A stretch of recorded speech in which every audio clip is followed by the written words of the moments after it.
بلندی اور مقام کا راز جو بتایا گیا ہے وہ کیا ہے کہ ان کو کائنات کے جو چھپے ہوئے خزانے ہیں، چھپی ہوئی چیزیں ہیں، اللہ رب العالمین نے ان سے آدم علیہ السلام کو آگاہ فرمایا، علم عطا فرمایا تھا۔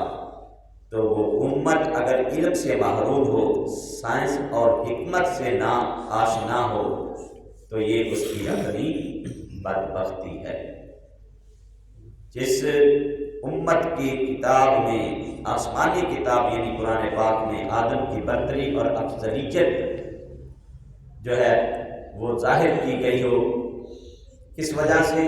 ان کے علم کی وجہ سے، تو پھر یہ امت اگر علم سے محروم ہے، سائنس اور حکمت سے نا آشنا ہے، تو پھر یہ ہماری اپنی بدبختی ہے۔ اللہ اکبر۔ اور آپ دیکھیں کہ ہماری غالب اکثریت تو ابجد خواب ہی نہیں ہے۔ کیا مطلب؟ کہ ان کو الف با تا سا یہ بھی نہیں آتا۔ علم تو بڑا جو ہے وہ دور کی بات ہے۔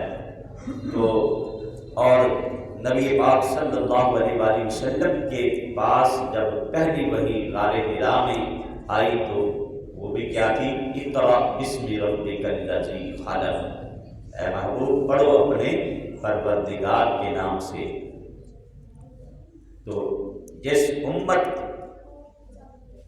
کے نبی پر پہلی وحی علم کے بارے میں آئی، اور جس امت کی آسمانی کتاب کے اندر حضرت آدم علیہ السلام کی برتری اور افضلیت جو ہے وہ علم ہے، تو پھر وہ امت اگر علم سے نا آشنا رہے تو پھر کتنی بڑی ہماری بدبختی ہے۔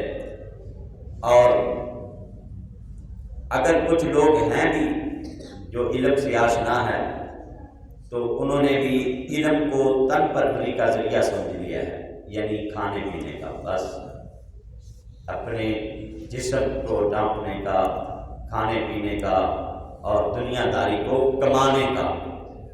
یہ سمجھے کہ دنیا داری کے لیے وہ علم حاصل کرتے ہیں، اور وہ کب وقت آئے گا، کب دن طلوع ہوگا کہ جب مومن اپنے مقام کو پہچانے گا، اور پھر کب اس اسودہ خواب راحت کو رومی کا سوچ اور راضی کا پیٹ و تاب نصیب ہوگا۔ اللہ اکبر۔ ہماری رصد گاہیں اب انتھک تیز نگاہوں سے محروم ہیں۔ رصد گاہیں، ہماری لائبریریاں، ہمارے ادارے، ہمارے مدارس، ہماری یونیورسٹیاں، کالجز جو ہیں اب ان تیز نگاہوں سے محروم ہیں جو ستاروں کی معمولی سی جنبش کا تعاقب کرتے تھے۔ ستاروں ذرا سا بھی ستارہ حرکت کرتا تو اس کا تعاقب کرتی تھی۔ کیا مطلب؟ کہ اس کی تحقیق میں لگ جاتے تھے کہ اس نے حرکت کیوں کی ہے اپنی جگہ سے۔ ہماری تجربہ گاہیں اب ایسے علماء کو ترس گئی ہیں جو دنیا کی لذت سے کنارہ کش تھے، جو دنیا سے تو الگ تھلگ تھے، لیکن اپنے نشتر تحقیق سے کائنات کی ہر چیز کا دل چیر کے رکھ دیتے تھے۔ نشتر اس کو کہتے ہیں کہ جس سے یہ آپریشن وغیرہ کیے جاتے ہیں، ہتھیار کو کہتے ہیں۔ تو نشتر تحقیق سے کائنات کی ہر چیز کا دل چیرا کرتے اور ان میں پوشیدہ اثرات اور حکمتوں کا کھوج لگایا کرتے تھے۔ اللہ اکبر۔ تو اللہ رب العالمین اپنے محبوب علیہ السلام کے صدقے ہم سب کو بھی علم کی دولت سے مالا مال فرمائے، اور علم بھی دنیا کے لیے نہیں بلکہ اللہ کی رضا کے لیے اور کائنات کے چیزوں کی تحقیق کے لیے اللہ رب العالمین علم کی دولت سے مالا مال فرمائے۔ تو جب اللہ تعالیٰ نے اس وجہ سے آدم علیہ السلام کو اللہ تعالیٰ نے کیا مقام، پہلے تو اللہ تعالیٰ نے علم کی دولت عطا فرمائی، پھر اللہ رب العالمین نے آدم علیہ السلام کو اپنا خلیفہ اور نائب بنایا۔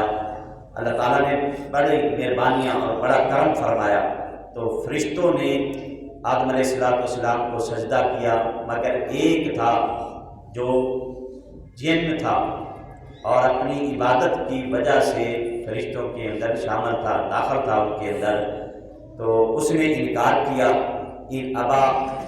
انکار کیا، واستکبر، غرور کیا، تکبر کیا، وکان من الکافرین، اور ہو گیا کافروں میں سے۔ اس نے سجدہ نہیں کیا، اس نے ادب اور احترام نہیں کیا، انکار کر دیا۔ پتہ چلا کہ عبادت جو ہے وہ بندے کو بچا نہیں سکتی، ادب اور احترام اور تعظیم جو ہے نبیوں کی، یہ بندے کو بچاتی ہے، یہ بندے کو جنت میں لے کے جاتی ہے۔ عبادت کے لیے جب اللہ نے کہا تو اس نے 6 کروڑ سال یا اس سے بھی زیادہ دنیا کے چپے چپے پر اس نے سجدے کیے، عبادتیں کی، لیکن جب نبی کی تعظیم کا وقت آیا تو اس نے انکار کر دیا، تو اس کی عبادت نے اس کو کوئی فائدہ نہیں دیا۔